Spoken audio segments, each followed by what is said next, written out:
Welcome to the 2026 Dialogue, a masterclass series by the HR Association of India.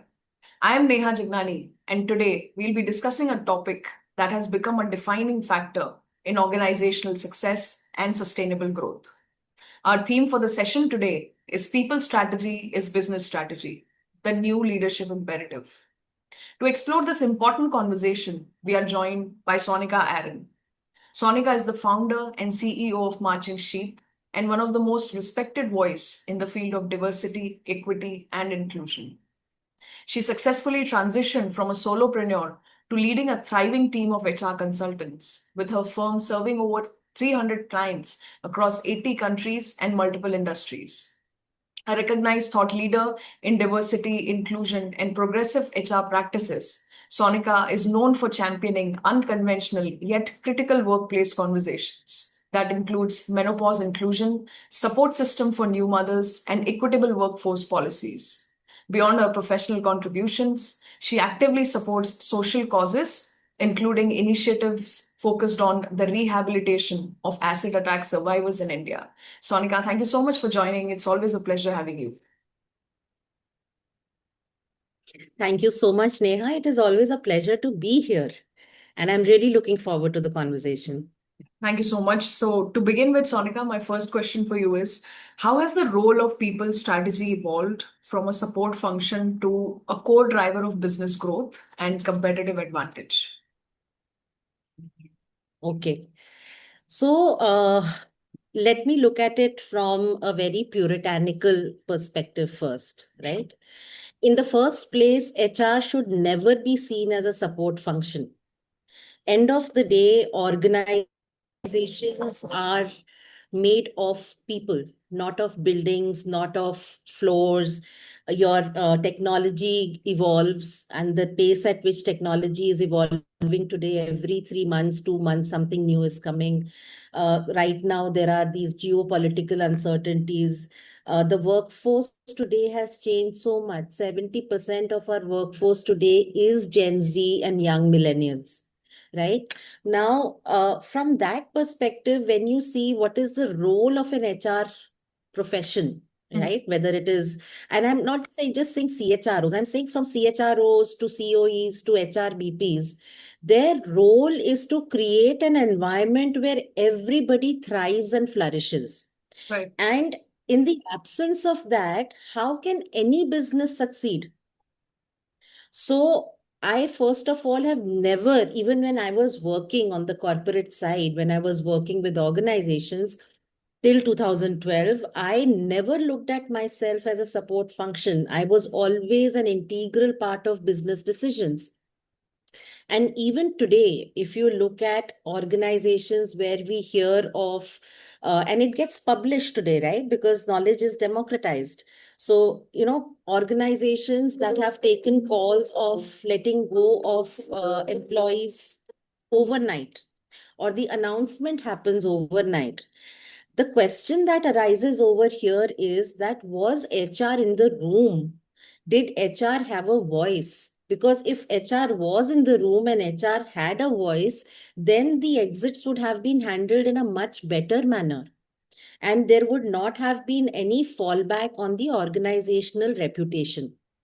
So I believe that the kind of people strategy you have, the kind of talent that you are nurturing, the kind of talent you are acquiring, how are you building their career paths today?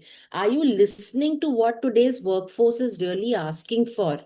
All of these are very strategic conversations that will lead to business success. And if we do not pay heed to all these questions, if we do not, for example, if we continue to focus on vertical career paths, where Gen Z today is looking at a lattice structure, they are willing to move profiles, they are willing to move functions. If we do not look at that and rework on our career pathing processes, if we don't look at what feedback looks like today, it is no longer about your quarterly reviews, your mid-year reviews, your annual reviews. It is on the go, right? So if we don't have a people strategy which says that, okay, I am hiring this workforce, or this is my workforce today in today's ever changing environment. Right. How will I engage them? How will I retain them? How will I build a sense of belonging in them? How will I get the best out of them? How will I make sure that I don't lose tacit information? If I do not have these answers plugged in, Hmm. then your business strategy is going to fail, Sure, sure. right? So, and let me also add change management. I have seen so many leaders, if you have a spectrum, on one side there are leaders who are completely gung-ho about AI. मतलब AI आ गया तो सब कुछ बदल देंगे. And on the other spectrum, there are still organizations who are right now just about starting to embrace AI. But at both levels, are we taking people along? Because when you start digitizing, there is a shift in productivity, there is a shift in roles. You might shift organization structures. Is there transparency in communication? Are we managing this change from the people side? I can give you an example where one of the client organizations was driving this entire transformation, digital transformation. And they said that, the IT team, the CTO was there, the chief sales officer, the COO, everyone was there except for the HR leader. Now, how do you handle change if you don't have the HR leader on the table and you don't think about what is the kind of conversation or communication we are going to have? How will you build psychological safety? All of these are very important questions. So, to me, people strategy today is one of the foundations of business strategy and business success. Sure. It always has been. I think now we can thump the table and say it louder. Right. Absolutely. Very well said, Sonica. Truly, the people strategy has evolved over the years to become such a strong business driver. And I loved how you started that HR should not be seen as a support function at all, because we are the people who are creating an ecosystem for people to thrive. And even with the emergence of AI, the external factors, the geopolitical situations, it becomes even more critical that the people strategy should be the foundation of any business decision. So thank you so much for beautifully putting it. My next question, Sonica, is what are the biggest risks that organizations face when business strategy is developed without a strong people strategy at its foundation? What happens when you don't have people strategy? I think one of the biggest risks is that people get disengaged, right? Because they don't know, they've not been told what is going to happen, what to expect, Right, how things are going to change, how their roles are going to evolve, how how they will be supported, will they be upskilled, even if there is a layoff on the cards. Can we be transparent about it, saying that, these are the skills that will be needed going forward? There are these opportunities for people to learn and upskill themselves.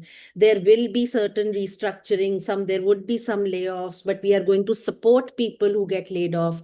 I still remember this organization during COVID who had laid off an entire business, and there was a letter from the CEO which went wherein they gave them medical benefits, they let them use laptops to find job, they gave them time, they even connected with a lot of organizations so that people could get jobs. right. So, in the absence of a clear people strategy, that how is it that we are going to build capability that I will need for tomorrow? You can't just keep buying from outside, right? Today, if you see a lot of organizations, when they go to campuses or, when they are looking at freshers, you would find that freshers do come with a lot of knowledge. They do come with a lot of skills, but that experience that comes with navigating a corporate landscape, that takes time. So it is not always easy to say that, okay, we will lay off an X set of people and hire people with another skill set. I've also seen this with women, right? A lot of organizations have huge representation at, let's say, the junior levels.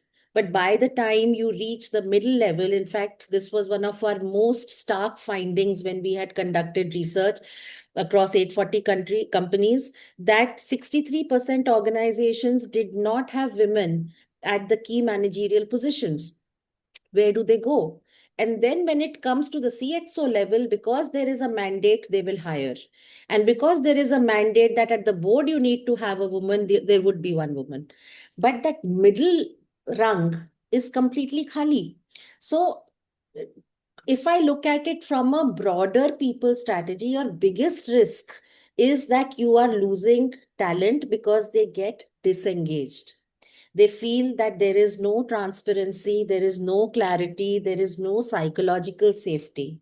And today's workforce actually prioritizes psychological safety and culture very high in when they look for jobs. So for me, it is a huge talent risk. The second risk is that you are building a hollow organization. Tomorrow, if something happens and you have to have successors taking over CXO jobs, you won't have them. So you are building a hollow organization. So it is very short termist in approach. True. So these two, to my mind, are the biggest risks. And there's one thing which I recently said at another meeting. One of India's biggest advantages today is that we have a young workforce, right? And that makes India very well poised in a lot of ways, right? So we become talent exporters, we become a hub for innovation, creativity, for new businesses and whatnot, right? But if we do not ring fence this talent is not going to stay and say that I will wait for 5 years before I get my next learning or my growth. This talent is very easy to, I mean, very quick to say that ठीक है यहाँ पे नहीं हो रहा है तो कहीं और होगा या फिर मैं अपना कुछ कर लेती हूँ या कर लेता हूँ.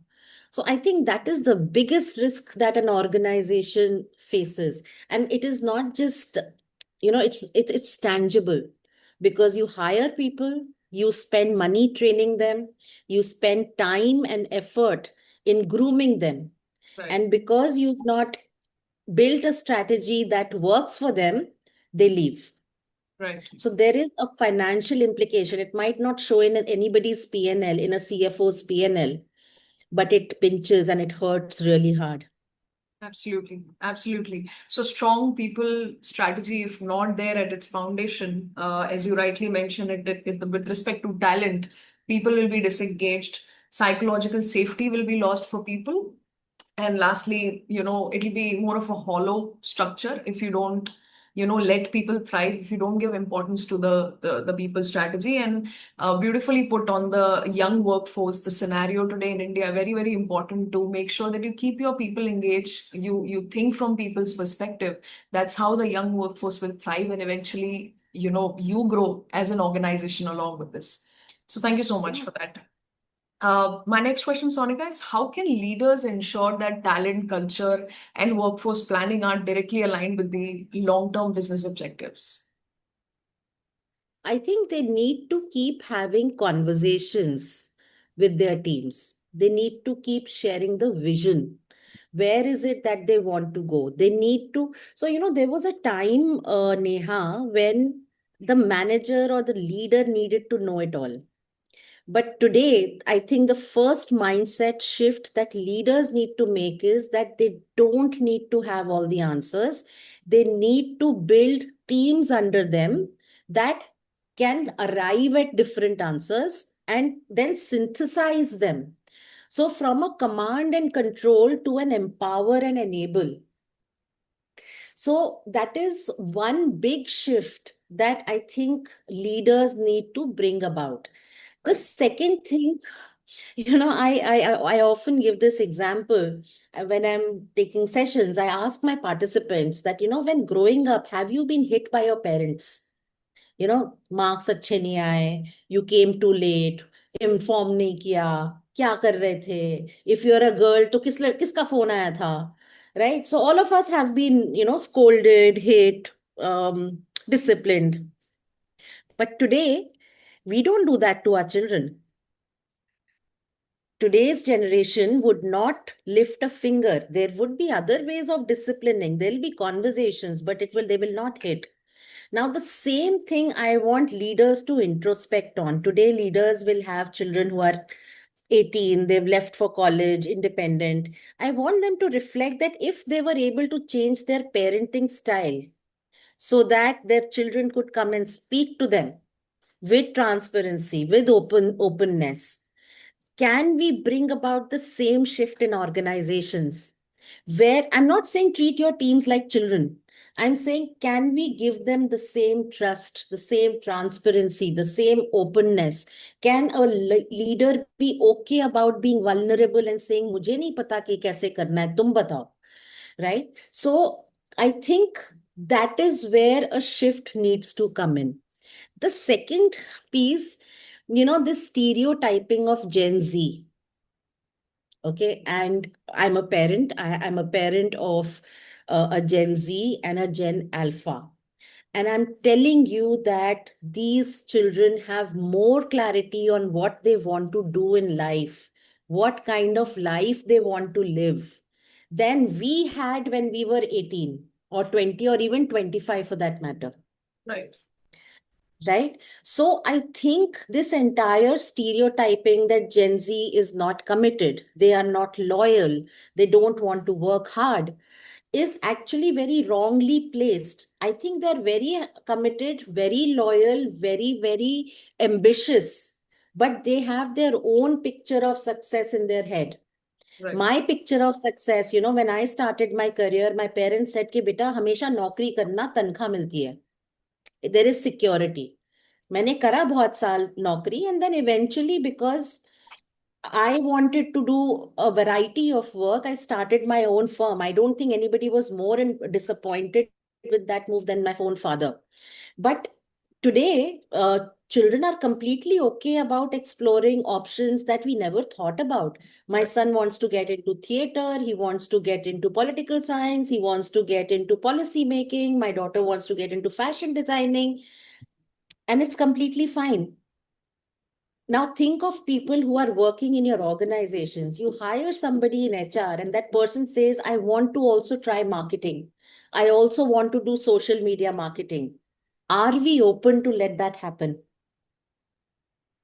Or do we put it down as this person doesn't stick to one thing? So Absolutely. these are some of the conversations that I see happening in front of my own eyes when I work with a lot of my clients. And I sincerely hope that, I'm also of the generation, Gen X, right? And another few years, my team would be taking over from me. And if I don't trust them today, if I don't enable and empower them today to challenge me, to push me, then what kind of leadership pipeline am I creating? Sure. Sure. Yeah. Beautifully put. Back to Truly thought-provoking, Sonika. You started with saying how conversations are really, really important, and leaders that their belief, which earlier used to be like they should know every answer of every problem, but today's scenario has changed. It's very, very important that you have that shift from commanding to empowering and enabling people.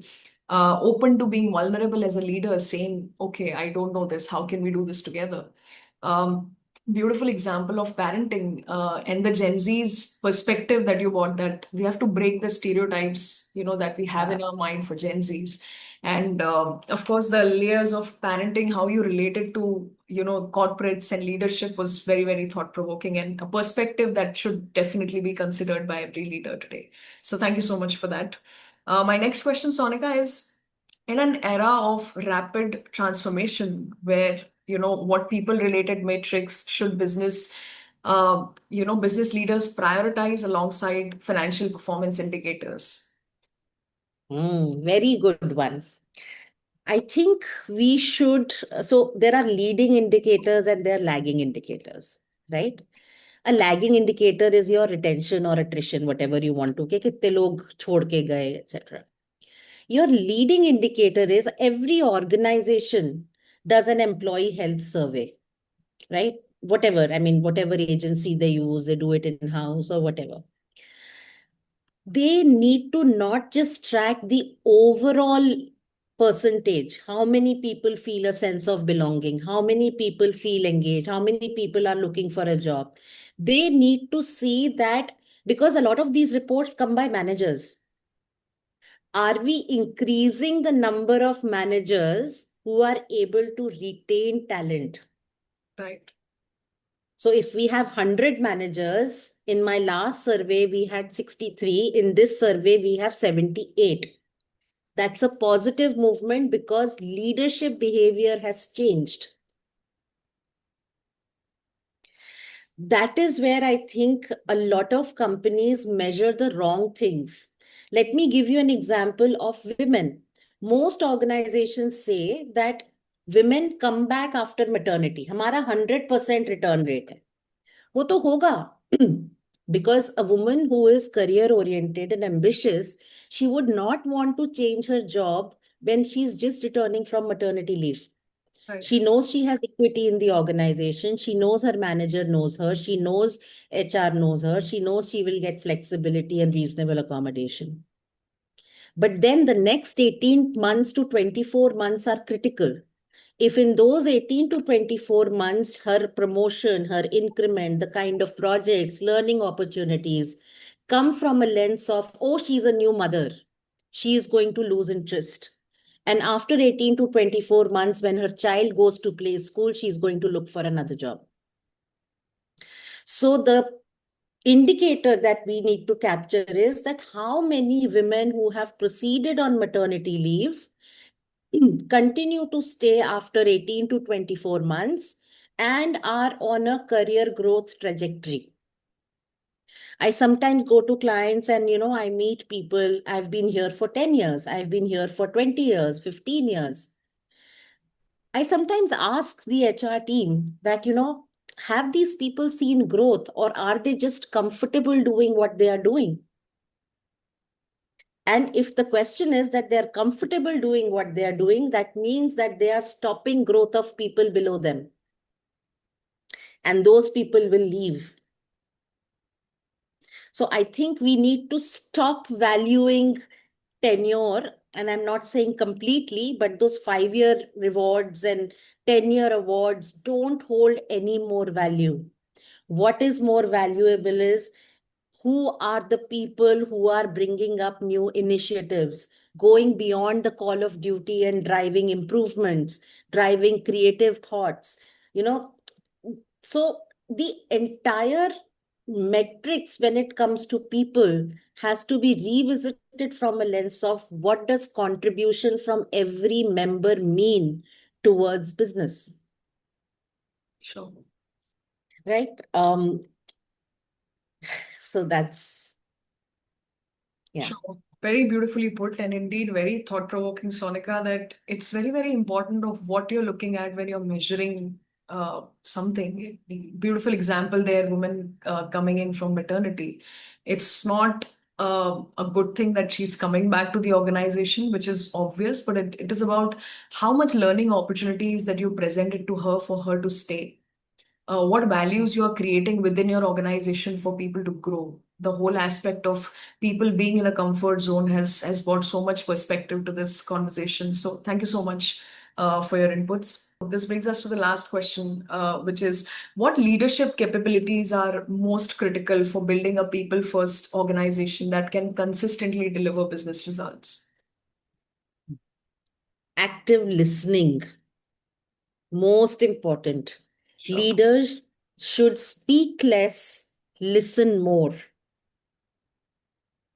They need to listen to what people are saying. They need to observe. They need to observe team dynamics. You know, sometimes we don't know how power seeps in into our teams. So somebody who might be educated in a metro has fluent English versus somebody who is coming from a city where they don't have fluent English. How is the power dynamics between these two people, even if they are at the same level? Right. So all of these things, I think there's something known as bystander intervention. Right? A leader can no longer say कि अगर complain नहीं आई है तो कोई दिक्कत नहीं है. Silence does not mean there is no problem. Silence means that people are quietly disengaging. So leaders need to understand and decode the silence. The third thing, they need to be empathetic. I have built my career like this, and I am going to groom you like this, cannot work anymore. How would you like to be coached and groomed? What is your success of picture looking like? How can I support you? How can I enable you? What kind of exposure can I give you? What kind of inputs can I provide you? So I think it has to turn from a leader or a manager focus to the person sitting in front of me.